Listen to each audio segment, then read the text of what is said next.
right, we're gonna do these glamour shots. I get down? No, stand, turn around. Oh, I see. You guys sneak up real quick.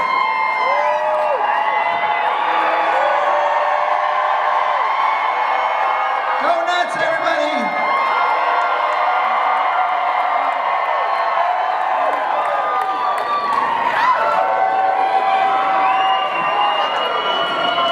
Wow, thank you guys.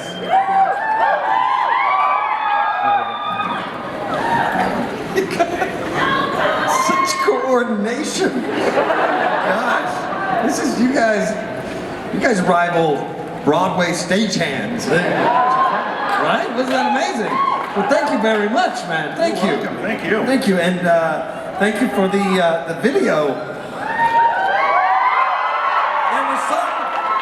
There was something I don't know if you guys knew. There was a big flashback to Patch Adams with That's going 1998. yeah, the 1900s. We went back to the 1900s to check out a little Rob Williams movie, Patch Adams, one of my first jobs ever, where I played a mental patient. Thank you very much. Thank you very much. Typecasting. Absolutely typecasting. And then there was some con man stuff. How many people here know con man? Nice.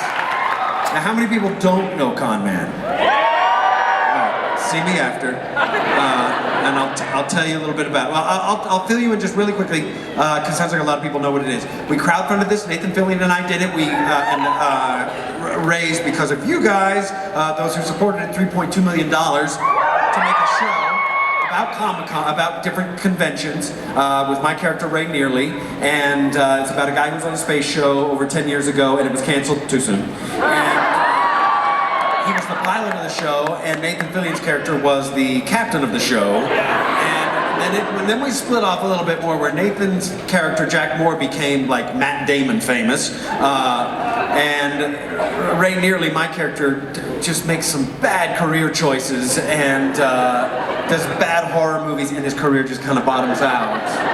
And he goes to conventions, and he has a huge fan following, but he doesn't appreciate it. So it's a story about him learning to appreciate what he has. And we made little 10-minute episodes. We made 13 of them last season. It did really well, and I can tell you, for those people who like it, it's on iTunes right now if you want to check it out. But and you have to get it soon, because I think it might be going away from there, because we're going to make a season 2. Part of making the season 2, because we're going with more traditional funding, is it's going to kind of go away, and then it's going to come back out when everything comes out. So that's how they do it. They take away with one hand, but they give back with the other, and it'll allow us to make a season 2, which I'm really, really excited about. We're starting Monday, so that's very soon with our pre-production. Also, real quick, this is just the housekeeping portion. Okay, jeez. The other thing of the show, so the show that got canceled within Con Man, it's called Spectrum. And what did you say? They were booing the cancellation of Spectrum. Oh, thank you. I thought you said booze, which someone needs a drink, obviously. I want some booze. I don't care what kind. Beer, wine, gin, white lightning. So the show within the show, so Con Man is the show, and Spectrum was canceled. So part of the crowdfunding thing that everybody funded was a comic book of the show that was canceled too soon. So who here knows about Free Comic Book Day? May 7th, if you don't know about it, if you have a local comic book store, you can go there on Free Comic Book Day and get it for free. So the first episode of Spectrum, the comic book, will be free. There's 4 of them coming. And, all right, Jesus gosh, so much to explain. Thank you very much. I've been going by Alan lately, but I'll take it. I'll be taking it. He said, "We love you, Wash." That could be, "We love you, comma, Wash." You stink. As a friend, you should wash. So, of the 4 comics, just to tell you what they are this. The show within the show that was canceled was based on a book named Spectrum within the show. These 4 comics are the story that lead to that book that was the show. Follow that? So, the show was about Nathan's character, my character, Amy Acker's in that part of Con Man. Oh, she's so good. Anyway, Henry Rollins' character, he's an alien.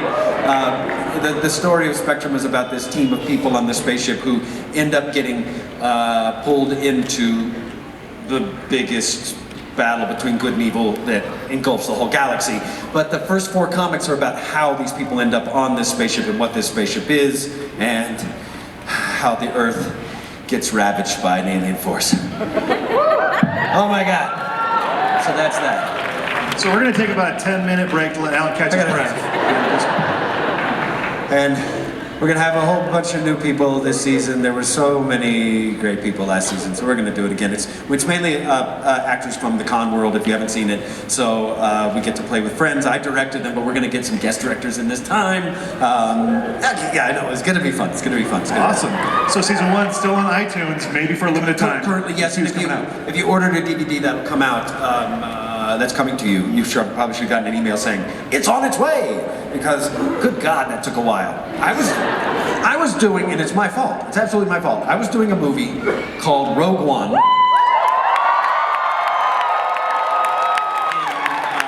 In London. Little movie. In the Star Wars. I don't know if I'm saying that right. I know it's a spin-off. Star Wars. It's not, if you don't know it, there's like the 1, 2, 3, ones. And then there's New Hope 4, 5, 6. This last one came out with 7. And between 1, 2, 3, no, between 1, 2, 3 and 4, 5, 6, we're like 3.5. That's our story. It's the story of how Apple's got the plans. So, anyway, it's been a great group of people.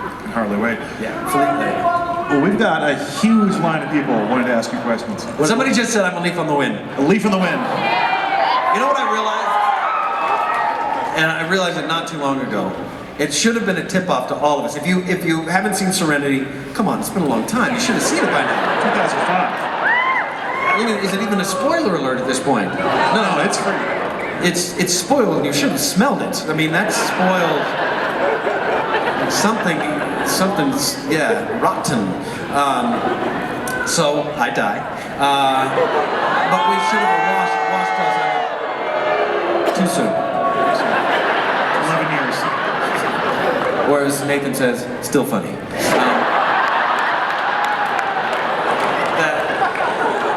So we should have known what was coming. I know I should have. It should have tipped me off that his thing is, I'm a leaf on the wind. A leaf on the wind is dead. Now, if you have a tattoo that says I'm a leaf on the wind, maybe I should have kept that to myself. Never mind what I said. Never mind what I said. Still a beautiful, inspiring image. All right. We have some questions also. There it is.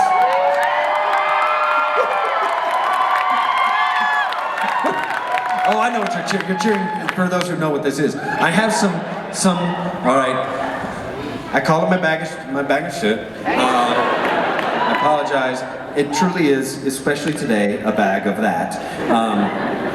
Hopefully. I don't take it off.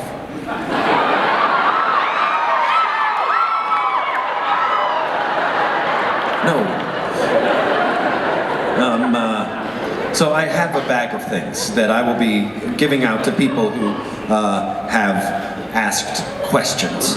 So if that inspires you to ask that question or to think of one, standing in line, I don't know what I'm going to ask. Something. Give me something. All right. So where is scroll right here? Okay, great. Hi. In your Con Man series, you have a lot of guests. Hi.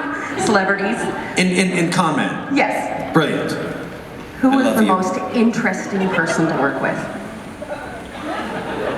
Who's the most interesting person to work with? Oh, can't pick myself. I thought you said Cam Pinkercell, which I was trying to remember. Cameron Pinkercell. Cam was good. Yeah, he was good. He was easy as pie. I got to work with so many people that that I've wanted to work with. One in particular, and this is just because he made me laugh so very hard. And I pride myself on not laughing on set, not breaking up. And he made me laugh so many times. His name is Greg Wilson. He's not a con goer. He's a comedian, but he and I went to high school together. He is a comic. We were like class clowns together. And he plays, if you've seen it, he plays the Tooth Fairy in The Signing, where I'm doing all the signings, the last one in the thing. And he says, "Your Cho," and he's Hispanic, so he can make fun of his people, whatever he wants to do. "Your Cho, help me forget what happened to my village. I burned it down."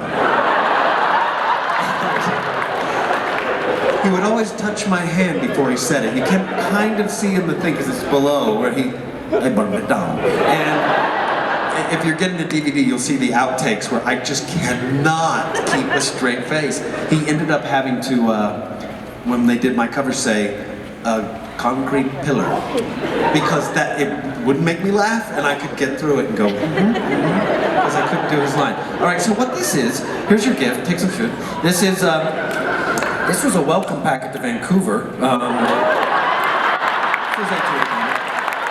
map in there of Vancouver. I just did a pilot in Vancouver that involves the DC universe. We'll see if it gets picked up. Who knows? But that'd be neat. It's a comedy. So they gave me that, and I never used it. It's very green. It's reuse. That's very Yeah. They like to recycle in Vancouver. It's a former rainforest. Now it's just rain. My question is, I'm wondering what draws you to your characters. Your history of acting is everything from a psychotic killer to the king of Candyland. So I'm kind of like, what draws you to a particular character? Sugar Rush, it wasn't Candyland. It was Sugar Rush. There's a lesser game. Too much. Different things draw me. Sometimes it used to be just one bit. I'm like, oh, I gotta do that one little bit. That's funny to me, and I'll whatever else, but I gotta do that one thing. I remember in A Knight's Tale, it was the first page of the script, and it said, Middle Ages, 1465, a time when da-da-da-da-da, when this ruled the country, the sounds of Queen's "We Will Rock You" is heard over the crowd. Like, I am in, please let me be in. Here's some shit. This is a doily that was on my room service.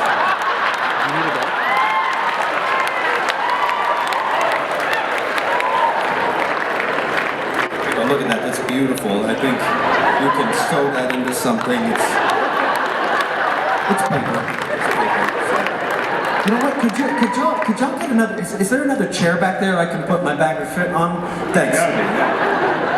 It's a question. Yes, I guess I could use the table. Let me use the table. No, that's okay. I'm gonna use the table like he says as a footstool. No, that's right.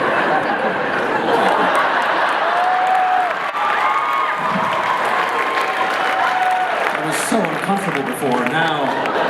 It was weird that you had to ask for that chair. Yeah, I know. Come on, my footstool. Thank you. Next question. All right, now that you're comfortable.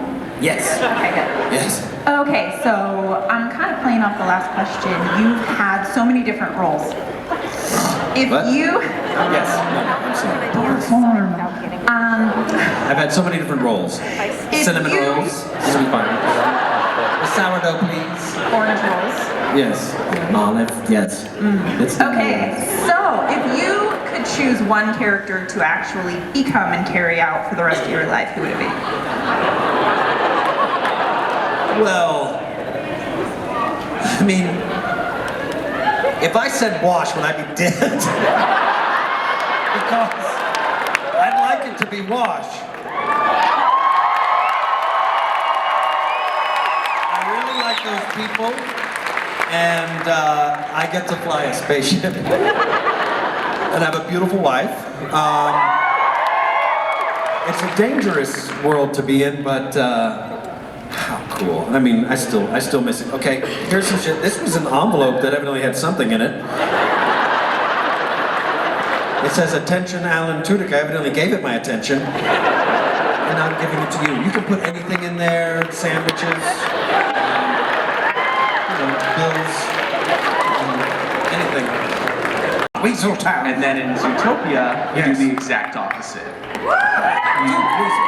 You correct it to Weaselton. Duke Was Weasel. that your idea, or was it Disney's idea? That's Disney's idea. That was a Disney idea. They're very cool with stuff like that. And even in Duke Weaselton, who's selling knockoff Disney movies, one of the movies he's selling is Wreck-It Rhino. So, like they play, and you can always see stuff online with like, here's some inside little hints and things that you didn't maybe catch the first time around. So that's, yes, it was their idea. That's their sort of thing.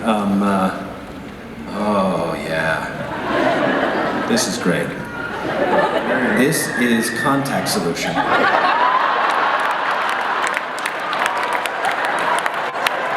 Only the best. Only the best.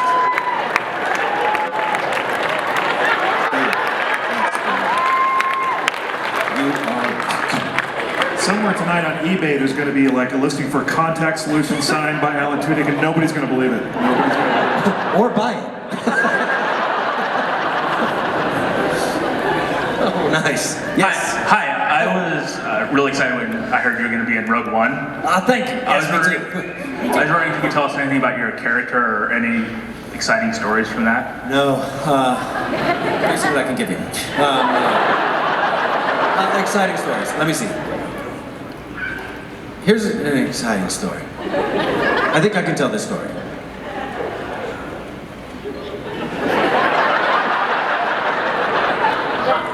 I can't tell any stories. It's gonna come soon. Stories are gonna come soon. I found it's really remarkable with this movie, unlike anything else I've ever done.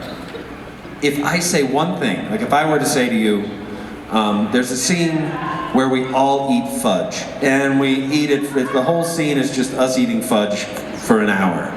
So half of the movie is just us eating fudge. I would go back to my room, and online it'll say, Alan gives us things about Rogue One, never before heard facts. And it is the scariest Google alert to ever get. It's like, oh no, what did I say? Because Disney's getting those same alerts. The fudge was delicious. Have $1.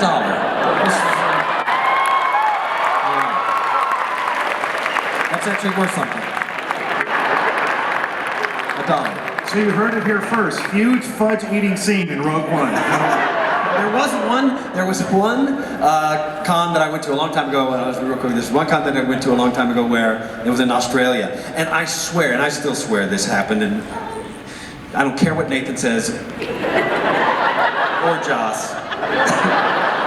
I thought that Nathan said at his house, hey, if we said we were putting out some big new DVD release, it was soon after Serenity came out, and he said, you know what, if this DVD sells well, we're going to be able to do another movie. I was like, wow, that's great news. And I went to this con in Melbourne, and somebody asked, are you ever going to make more Firefly? I was like, you know what, I usually say no, but Nathan just told me this thing. And just kind of casually dropped that bomb. And went back to my hotel that night, and there are all these things and emails, and one email from Joss. It's like, oh no. And I clicked on it, and it said, I hear we're making a movie.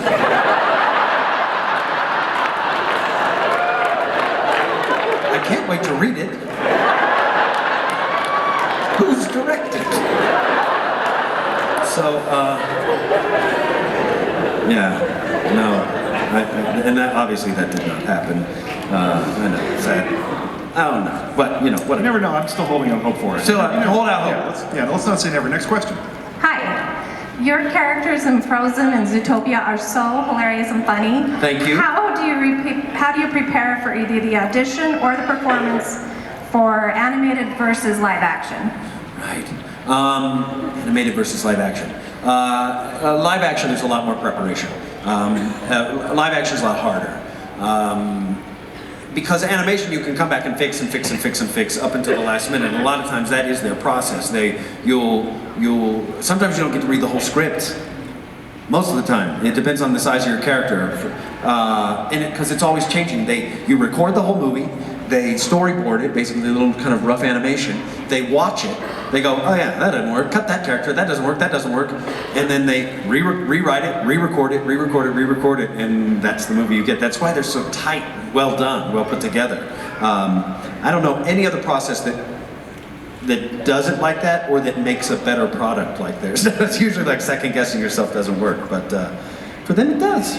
So I would say that preparation for a voiceover is making noise in my house. No, wait. What if he had a list? I can give this away only. This is from the pilot that I just did, that DC thing. It's the cover. It says "Powers." It says Alan Tudyk on it. Like, if that ever ended up online, they would say, "Call Alan Tudyk." We need to sue him. You talk about preparing for live action roles. I gotta ask, because Yes. straight from IMDb, I've always wondered if this is true. The movie Dodgeball, of course, you played Steve the Pirate.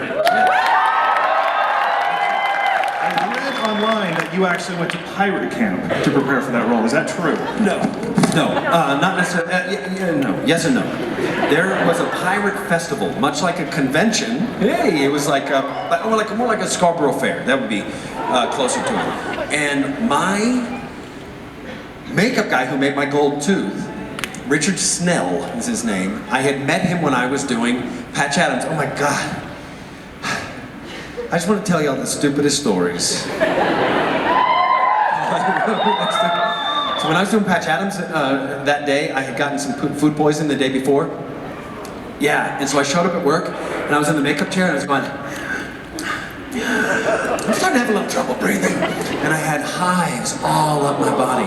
And they would go onto my head, top of my head, then on my face, and then on my chest. And the medic came over and he was like, yeah, you're gonna lose, your windpipe is closing up.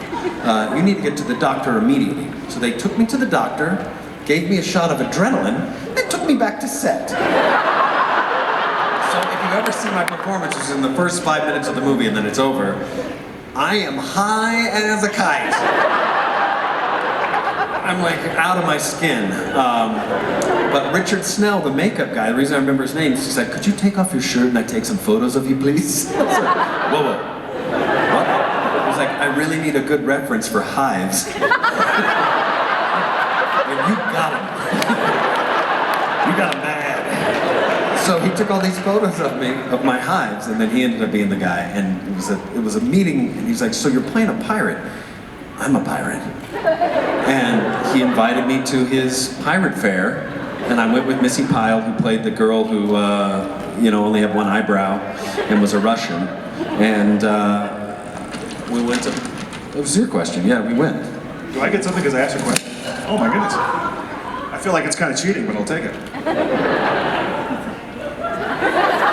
just gotta figure out what it is, whose phone number's on here. Oh yeah, there you go. Powerless is the name of that pilot. Here you go. This is Transpo Alan, well, that's my full name. Yes. Alan Ray Tudyk. Not that Ray Nearly from Con Man has anything. Cool. Okay, great. Next question. In our home, Tucker Dale versus Evil is the movie. In that movie, what was your? Did you have any experience that was most mortifying or hilarious? Mortifying or hilarious? Every day was mortifying in this way. Mortifying. Just a tough morning to start out. I would show up into my room, and in the character, if you've seen Tucker Dale vs. Evil, there's a wood chipper scene, and college kid jumps into the wood chipper. He just hucks himself right in. And blood is spewing in my face and all over the place. And after that scene, which was pretty early in the shoot, my shirt had this blood pattern and that they couldn't match on another shirt, so I had to wear the same shirt every day. So I would come into my trailer and it could stand up on its own. And so you put this armor on and then they would spray you down with water on these cold days and then work it and work it and work it until it became fabric again. And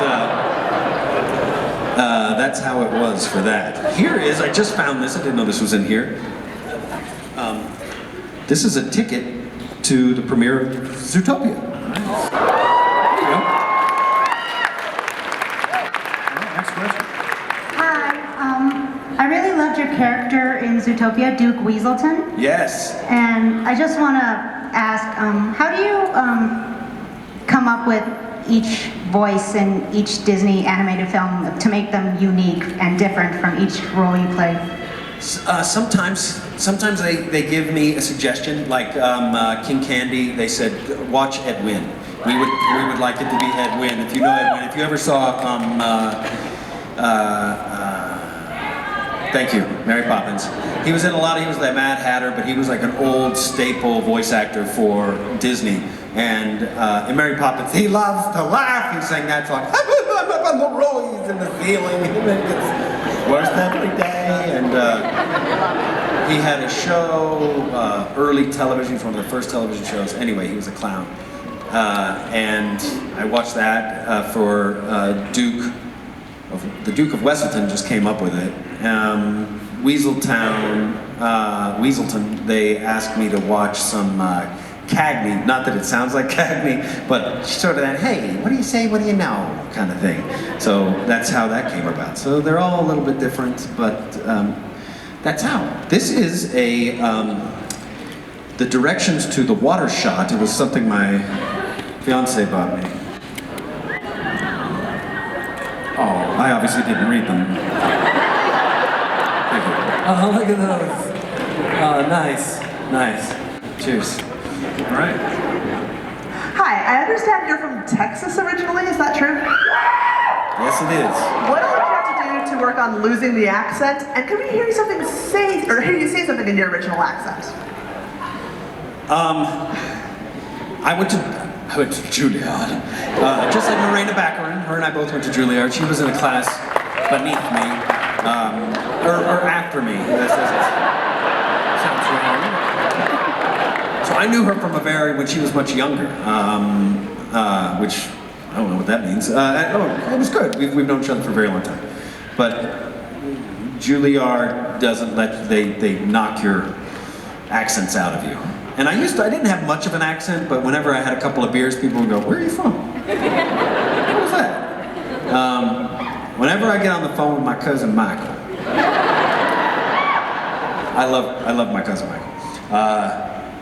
But hey, come on, cuz, goddamn man, how the hell are you? Now, I don't talk like that, but I'll talk like this when I'm talking to him. So that's kind of what it sounds like.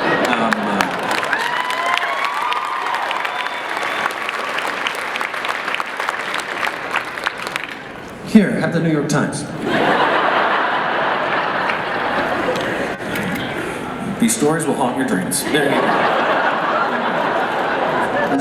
Thank you very much. Cheers. Hello, Alan. Hello. Hi. So my biggest fear in the whole world is alpha. And I'm wondering if that affected you to play that psychopath, like Right. it affected all of us. Yeah, it did. When Alpha first gets introduced, he is he's Stephen Kepler, the character Stephen Kepler, and he has a pot farm and he's agoraphobic. He doesn't like to leave his house, and he's very uncomfortable outside, and he doesn't like stairs that don't have risers. And that character I was so comfortable playing, even though that was Alpha playing, it's just one of his personalities. And then when I started cutting up people's faces, I was like, oh my God, I have to concentrate. Because before, just playing a fool, that comes very naturally to me. Playing a murdering psychopath, that was harder, so I'd have to focus and try to get into the right head space and sit by myself, and yeah, so it did affect me. It took over a little bit. This is almost a good gift. This is a good one. But absolutely not. This is the little action figure for Firefly, but the action figure's gone.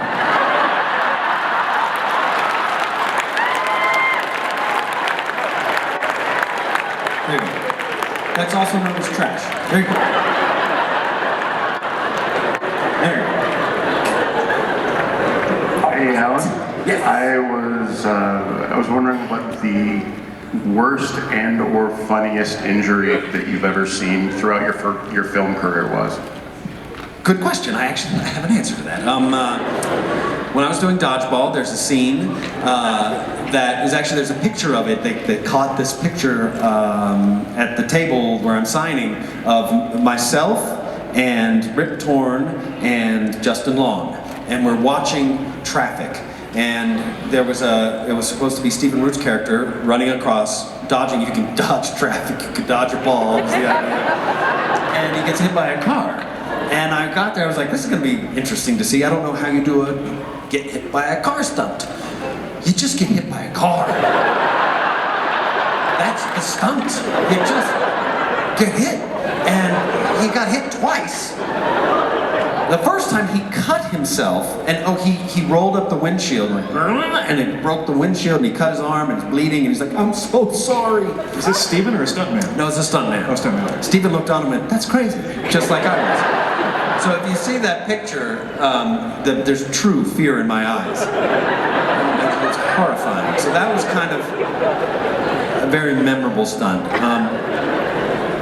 This is a card I bought. It's for a bat mitzvah. May this be the beginning of many good things for you. And may the hand of the Creator bless and protect you as you continue on your journey to becoming a young woman. Mazel tov. Mazel tov.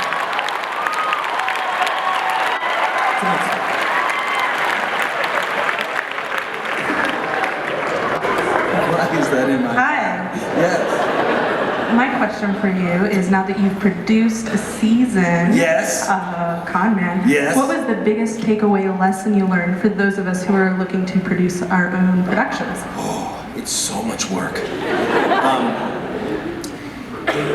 Oh my God.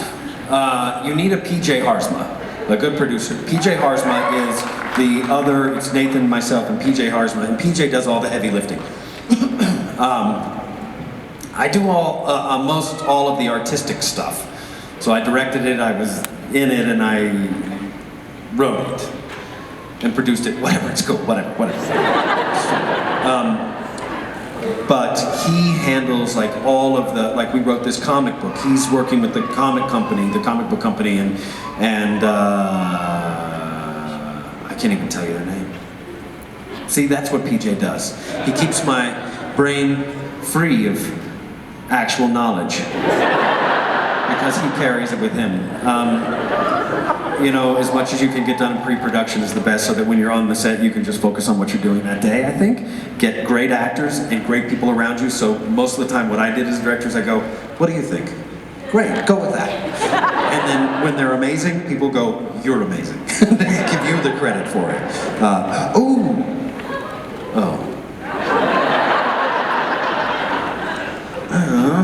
I'll tell you what, I have,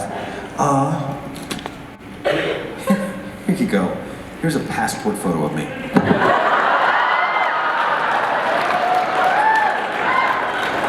This is the same picture that's on my passport, right there. 2x2 hands of blue. Nice.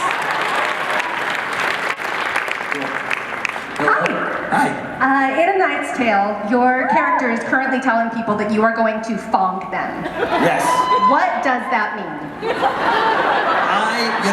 It suggests that it means something with an F. Because I will thong you up the whole of your arse.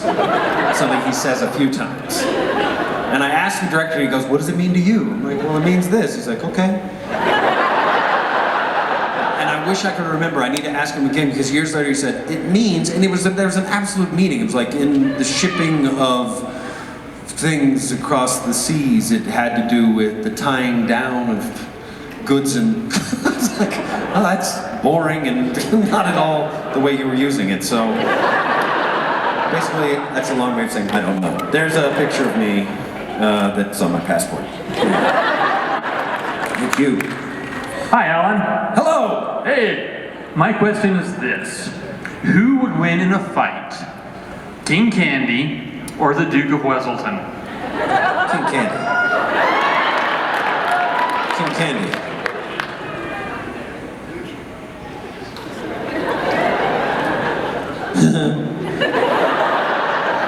This is a letter I got from Warner Brothers Television Group.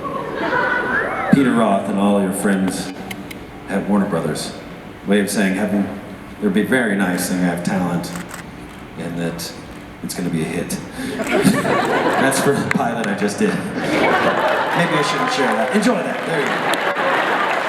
Here's a personal note to you, Alan.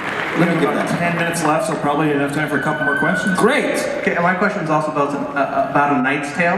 Yes. Wondering what your favorite memories were working on the set of that, especially if you have any fond experiences with Heath Ledger on that set. I have a lot of them. There was a night, there was a lot. We spent 5 months in Prague, and I have a lot of pictures of this, and it was Shannon Sossaman, who played the princess, and himself, and myself, and I don't know who else I was with. I think probably Mark Addy, who played Roland.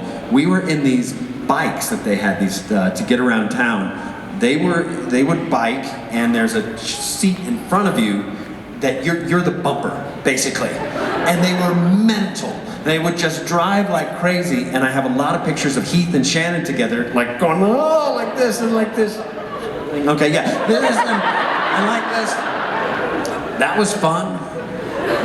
We visited a lot of castles and things like that you wouldn't be able to go to if you weren't in a production where they scout, and like, here we are, in some cave in the middle of the woods somewhere. So that was great. There was a lot of good times. Heath's an amazing guy, and it's very, very, very, very sad that he's gone. What I want to give you is, this is my old wallet. It's a paper wallet that's a peanut butter and jelly sandwich. Jelly on one side, peanut butter on the other. And I put a con man sticker on it because that's what I do. I put them on water bottles in my car, anything, anything. There you go. Have a wallet. Cheers. Brilliant. Hi. Hello. I wondered if there was anything in Dollhouse that you knew would have been filmed if there had been other seasons, but wasn't filmed, obviously. Dollhouse? In Dollhouse, yes. That you really wish the fans had been able to see. I think that there was going to be a lot more happening. At the end of first season, it's a flash forward. And it was like the last episode, you're like, what is this show? It's completely different. They have different language that they're using, a lot of different shorthand, slang, and new characters. There would have been more of that story.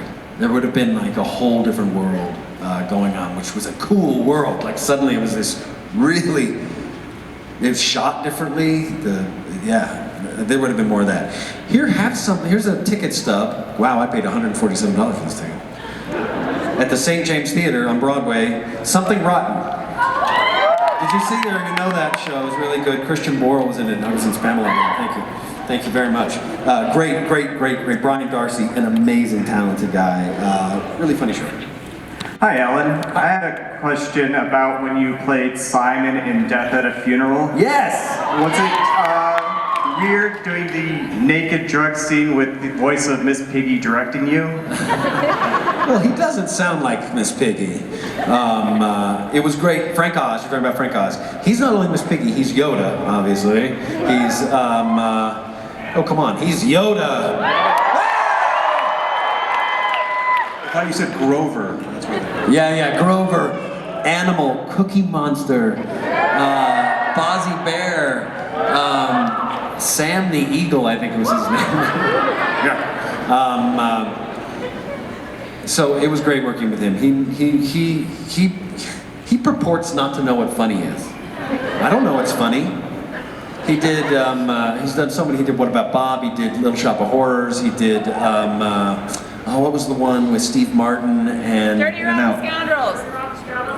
No, not In and Out. He did In and Out? Oh, isn't that one with Kevin? Oh, which thing? Maybe he did In and Out. That's wow. I love that movie. Dirty Rotten Scoundrels. Thank you. Anyway, he knows what funny is, but he's I don't know. We'll try whatever. He was a blast. Being naked was not so fun. Everybody said that naked. They'd be like, Alan, don't worry about it. I've done naked before. It's perfectly fine. You're going to, within the first 5 minutes, go, this is completely abnormal. And then right after that, you'll get over it and you'll think, why doesn't everybody not wear clothes all their lives?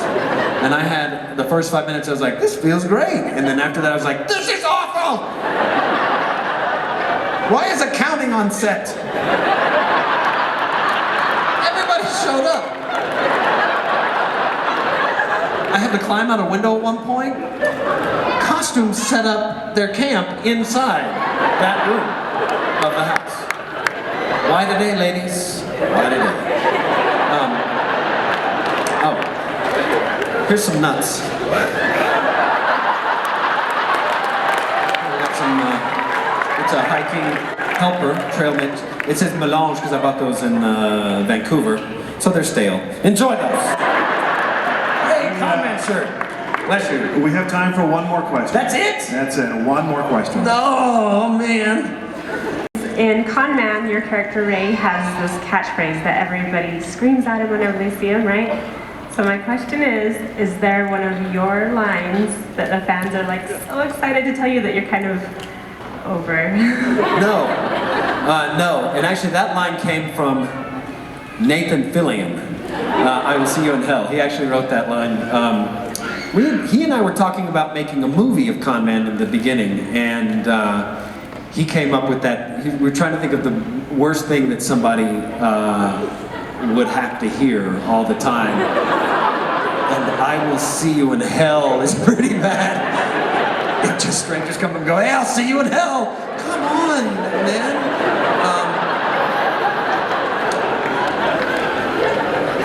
No, I really don't. And I have to say that Ray, nearly the character that seems to resemble me in a lot of ways in Con Man, that is where we draw a line. You know, I went to Tim Minear, who's one of the producers. You may know Tim. He directed Out of Gas in Firefly. He wrote Out of Gas too, I believe. He does American Horror Story now. But I went to him with the Con Man scripts before we went, and I said, you know, I'm really uncomfortable and I'm worried about this character. He says in the third episode, or second or third episode, to a fan, I hate sci-fi. And it was hard to say it that day, and it's hard to watch. He gets it in the end. I mean, was that something? Anyway, at the end, he always, the comeuppance. Sounds like a band name. We Are Comeuppance. It's a terrible name. Terrible name. So I just wanted to clarify that. Oh, that's what I wanted to clarify. That Tim said, if he isn't a screwed up, backwards character who doesn't appreciate his life, you don't have a story. The fans will understand, get over it. And that has been my experience. So I want to thank everyone who didn't mind that and understood it as a story. This is a contact from my left eye. There you go.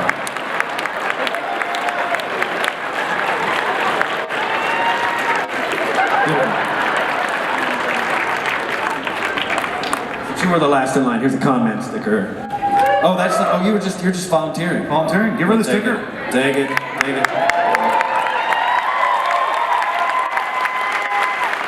everything. Yeah, that's everything. Thank you all for everything. Thank you for being here.